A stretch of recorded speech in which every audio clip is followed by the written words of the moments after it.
5 दोस्त, स्कूल के जमाने से खुद को शार्क ग्रुप कहने वाले सोपती, हिमांशु, अंकुर, ऋषि और कोहली बाइक पे सुंदरबन घूमने निकले। कहते हैं कि दोस्त साथ हो तो रास्ते कितने लंबे हैं पता नहीं चलता।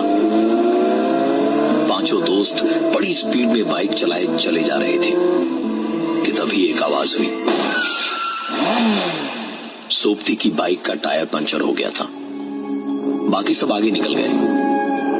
काफी आगे जाके ऋषि ने पीछे देखा, सोपती नहीं था तो सबको रोका। कुछ 15 मिनट तक इंतजार करते रहे लेकिन सोपती आया नहीं। सबने बाइक स्टार्ट की और वापस सोपती की तलाश में पीछे की ओर निकले। तकरीबन 8-9 किलोमीटर पीछे गए तो सोपती की बाइक सड़क के किनारे पड़ी हुई दिखी। टायर पंचर था और सोपती आसपास कहीं नहीं था। पतली सी उस सड़क के दोनों तरफ कुछ नहीं, सिर्फ जंगल सा था लेकिन बहुत घना नहीं था। बाइक के पास ही तकरीबन 20 कदम की दूरी पर एक मिट्टी का छोटा सा कमरे जैसा एक घर बना हुआ था। गिरी हुई बाइक और सोपती का कोई नामो निशान ना देख के अंकुर ने फोन मिलाया। सोपती का फोन बजा लेकिन अंकुर को अपने फोन पे होती रिंग के साथ साथ कहीं सोपती का फोन भी बजता हुआ सुनाई दे रहा था। सबने इधर उधर देखना शुरू किया तो आखिरकार हिमांशु को थोड़ा ध्यान लगाने पे सुनाई दिया कि फोन उसी मिट्टी के कमरे के अंदर बज रहा है। तंतराते हुए चारों दोस्त उसके अंदर घुसे तो देखा कमरे के अंदर सामने जमीन पे सोपती आराम से सो रहा था। उसे जगाया तो सोपती ने उठ के आंखें मलते हुए कहा, ओह, मैकेनिक अभी तक नहीं आया। सबकी सांस में सांस आई, जैसे पता नहीं कुछ सोच के घबरा गए थे सब। सोपती ने बताया कि बाइक खराब होने पे एक लड़का वहां से गुजरा जिसने यहां इंतजार करने को कहा कि वो मैकेनिक लेके थोड़ी देर में आ जाएगा। और पता नहीं मतलब मेरी आंख कब लग गई। सोपती के इतना कहते कहते दरवाजे से एक लड़का अंदर आया। पता चला कि ये वही लड़का था। उसने बाइक ठीक करनी शुरू की और घिरता हुआ अंधेरा देख के कहा, दादा आप लोग जल्दी निकल जाओ, अंधेरा हो गया है, उसके बाद कोई फेरी नहीं मिलेगी आपको। बात भी सही थी उसकी। सुंदरबन में अंधेरा घिरने के बाद ऐसे फेरी वगैरह पे जाना मना है, लेकिन जब 5 दोस्त साथ में हो तो फिर क्या टेंशन। हंस के उड़ा दी उन्होंने उसकी बात और बाइक ठीक होने पे 5 वापस निकल पड़े आगे। अंधेरा घेर चुका था, फेरीज सचमुच जा चुकी थी और कुछ जो वहां थी जाने को तैयार नहीं थी। सबने साफ साफ मना कर दिया जाने से। 5 ने सोचा कि वहीं कैंप किया जाए रात को कि तभी एक आवाज आई, ये सुंदरबन है बाबू लोग, यहाँ सब मिलेगा। चलो मैं छोड़ देता हूँ, बिल्कुल सही जगह लेके पहुँचूंगा। आप वही है ना, वही पिछली बार जो आए थे, हिमांशु, कोहली, ऐसा ही कुछ नाम था ना आपका। नजर घुमा के देखा तो पेड़ के नीचे एक आदमी बैठा बोल रहा था। बीड़ी का धुआं छटा तो उसका चेहरा दिखा, गाल धसे हुए, आंखें भी धसी हुई और चेहरे पर मुस्कुराहट। उसने पैसे थोड़े ज्यादा मांगे और बताया कि दूसरे रास्ते से ले जाएगा। उन्होंने उसके साथ उस जगह से निकल जाना ही बेहतर समझा। बोट पे नीचे बाइक रख के 5 बोट के ऊपर चढ़ गए। अंकुर बाइक के सामने बैठा हुआ था। कुछ देर में बोट वाले का हेल्पर वहां आया और अंकुर को देख के पूछा, आप यहाँ क्या कर रहे हैं? अंकुर कुछ बोलने को उठा और उस तरफ पलटा तो देखा वहां कोई नहीं था। अंकुर से उस आदमी ने फिर पूछा, आप यहाँ क्या कर रहे हैं? इस बार आवाज उसके ठीक पीछे पीछे से आ रही थी।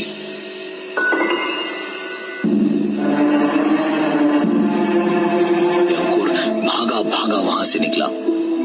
बाहर ही ऋषि से टकराया जो बोट वाले के साथ खड़ा था।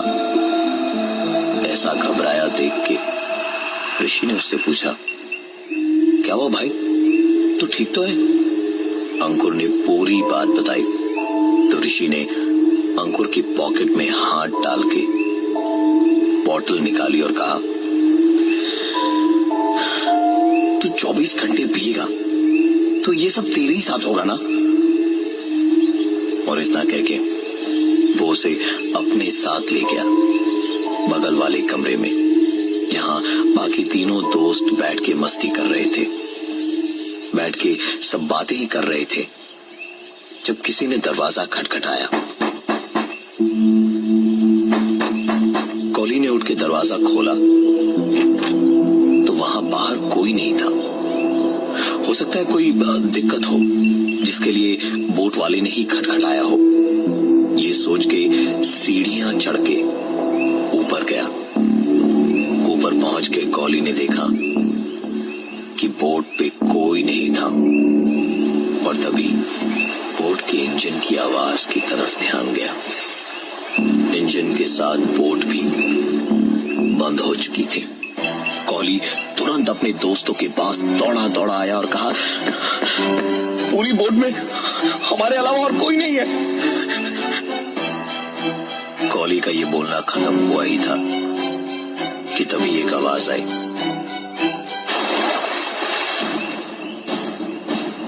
कॉली भाग के उस आवाज की तरफ पहुंचा तो देखा बोट वाला आदमी बाथरूम से हाथ पहुंचता हुआ बाहर आ रहा था।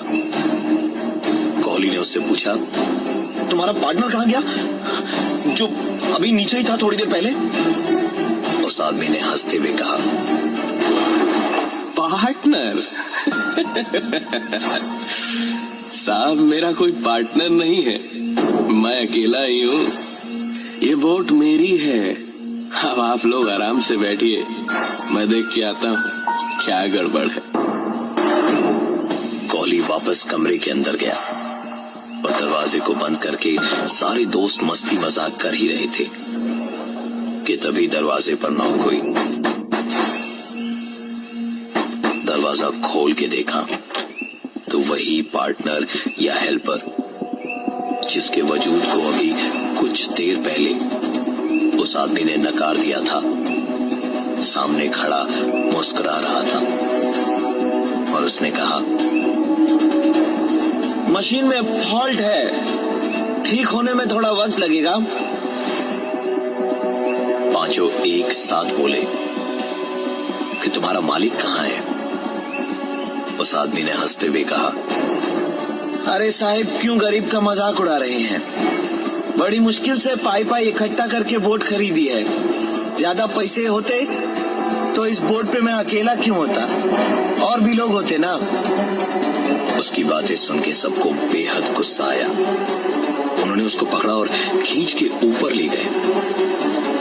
जाके देखा कहीं पर कोई नहीं है, सिर्फ यही 6 लोग हैं और इस बोट पर कोई नहीं है। सब कुछ देखने के बाद उस आदमी ने कहा, आप सबने बहुत पी ली है, आराम कीजिए, मैं बोट संभालता हूँ।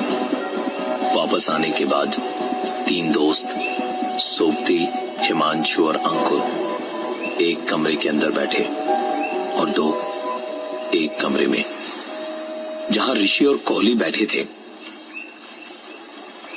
वहां अचानक ही चलती हुई बोट में उनकी खिड़की पर एक आवाज हुई।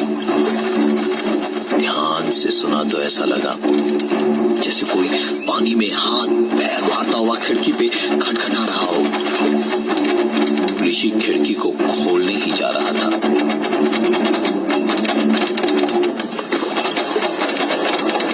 कि कोहली ने हाथ बढ़ा के उसे रोका और कहा, मत जा वहां।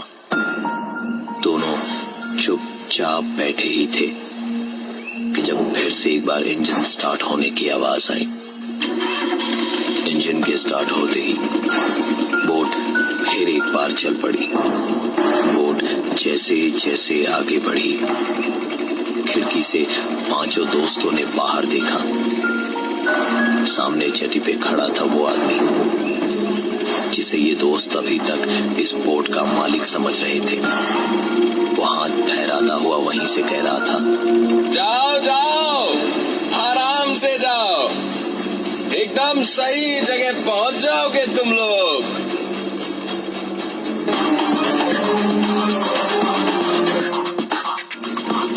थोड़ा आगे जाने के बाद एक सेंचुरी के पास पुराना सा गेस्ट हाउस देखा और वहीं पर बोट रुकी। बोट के उस हेल्पर ने कहा कि रात वहीं बिताएं और सुबह होते ही निकल जाएंगे वहां से। वो हेल्पर वहीं बोट पे ही रह के उनका इंतजार करेगा। पांचों की थकान और परेशानी में हालत बहुत ज्यादा खराब थी। उन्होंने 2 कमरे लिए, एक में सोपती, हिमांशु और अंकुर रुके और दूसरे में ऋषि और कोहली। रात का वक्त था। जंगल के सन्नाटे में रह रह के जानवरों की आवाजें बहुत तेज आ रही थी। किसी तरह सोपती, हिमांशु और अंकुर सोए। आंख लगे तकरीबन 1 या 2 ही घंटे हुए थे कि तभी अचानक सोपती उठ के दरवाजा खोलने गया। दरवाजा खोला तो सामने देखा वही आदमी खड़ा था जिसे उन लोगों ने बोट का मालिक समझा था और जो बीच नदी से ही गायब हो गया था। सोपती की उसे देखते ही हालत खराब हो गई थी। वो डर के मारे कांप रहा था और तब तक हिमांशु और अंकुर भी जाग चुके थे। उठ के उन्होंने भी दरवाजे पे उसी को देखा तो उस आदमी ने हंसते हुए कहा, कुछ खाएंगे साहब? सोपती ने उसे धक्का दिया और तीनों वहां से निकल के भागे। सामने देखा तो ऋषि और कोहली उन तीनों का नाम पुकारते हुए चिल्लाए जा रहे थे और जेटी के किनारे बोट की ओर भागते हुए उन्हीं के लिए खड़े थे। तीनों को आता देख वो दोनों आगे आगे भागे और बोट पे चढ़ गए। सोपती, हिमांशु और अंकुर भी पीछे आए और बोट पर चढ़ गए। बोट का इंजन ऑन किया तो बोट आगे की ओर बढ़ने लगी। तीनों ने राहत की सांस ली और पलट के वापस देखा तो उनको जो कुछ भी दिखा उस पर यकीन करना मुश्किल था।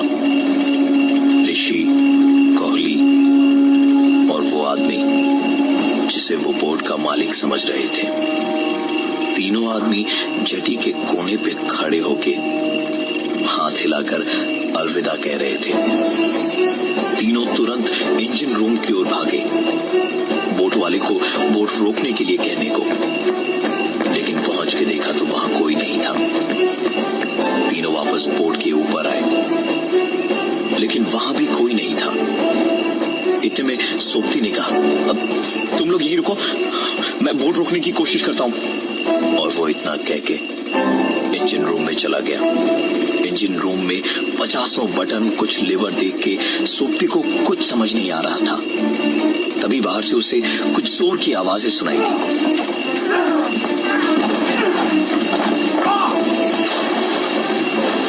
सोपती तुरंत इंजन रूम के बाहर भागा। वहां पहुंच के देखा हिमांशु और अंकुर भी अब इस बोट पर नहीं थे। इस बोट पे इस वक्त कोई था तो वो था सिर्फ सोपती और बिल्कुल अकेला। अपनी किस्मत को कोस रहा था कि कौन सी मनहूस घड़ी में यहां दोबारा आने का प्लान बनाया था उसने। बोट की रफ्तार धीरे धीरे बढ़ती जा रही थी। उसने सोचा कि इंजन रूम में जाके एक बार और कोशिश करता हूं इस बोट को रोकने की। वो दौड़ के इंजन रूम में गया। तकरीबन 15-20 मिनट तक कोशिशें करता रहा, लेकिन कोई फायदा नहीं हुआ। बोट की रफ्तार बढ़ती ही गई। बोट अगले कुछ ही मिनटों में खाड़ी में पहुंच जाती। इसके पहले ही अगर कुछ हो सकता था तो वो बच सकता था। इंजन रूम में बैठा ही था कि सोपती ने एक आवाज सुनी। उम्मीद की ऐसी आवाज सुनकर सोबती उछलता हुआ बाहर आया, एक सर्च लाइट हाथ में लिए हुए, ताकि अपनी ओर ध्यान खींच सके। लेकिन बाहर आके देखा तो दूर दूर तक उसे कुछ भी दिखाई नहीं दे रहा था। उम्मीद की जिस किरण के लिए इतना खुश हो कि वो बाहर आया था, उस पे जब सर्च लाइट की किरण पड़ी तो देखा एक टूटी फूटी सी बोट किनारे पे कीचड़ में धंसी पड़ी थी, और उसमें सायरन तो क्या, लकड़ियां भी पूरी नहीं थी।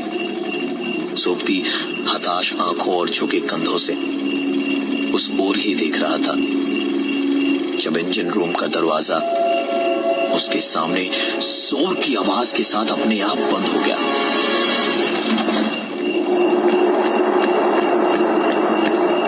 सोबती तुरंत भागा और जोर जोर से दरवाजे पर मारने लगा। दरवाजे को पीटना बेकार था, क्योंकि दरवाजा अंदर से बंद था।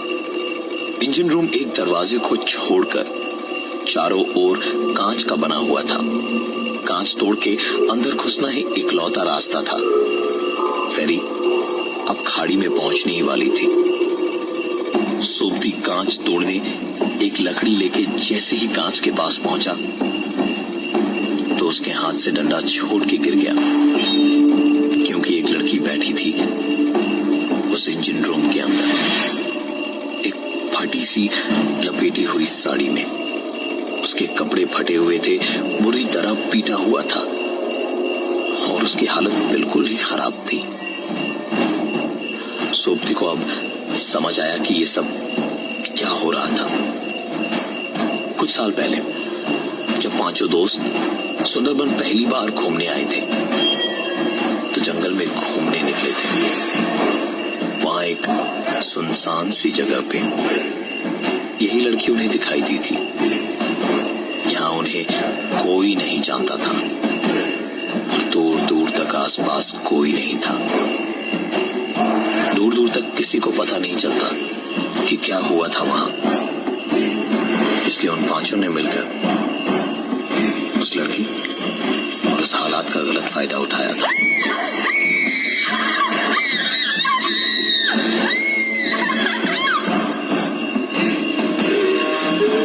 ये बोट उसी के दो भाइयों की थी जिन्होंने दुनिया से तंग आके और उनके दानों से तंग आकर सुसाइड कर लिया था। उस लड़की ने कांच के पीछे से कुछ कहा जो सोबती को बाहर खड़े होके भी ऐसा सुनाई दिया जैसे सीधे उसके कानों में किसी ने कहा हो, तुम्हारे दोस्त और मेरे भाई सब आ रहे हैं। मुझ पे सबसे पहली नजर तुम्हारी ही पड़ी थी ना? हाँ, तुम्हारी ही वजह से सब हुआ था ना? हाँ?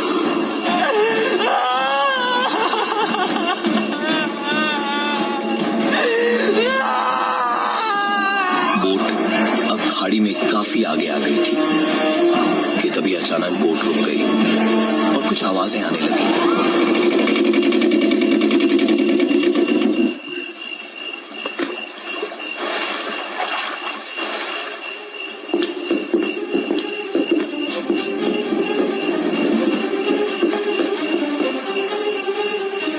उस लड़की ने फिर से कहा, वो आ गए, अब हम साफ साफ करेंगे।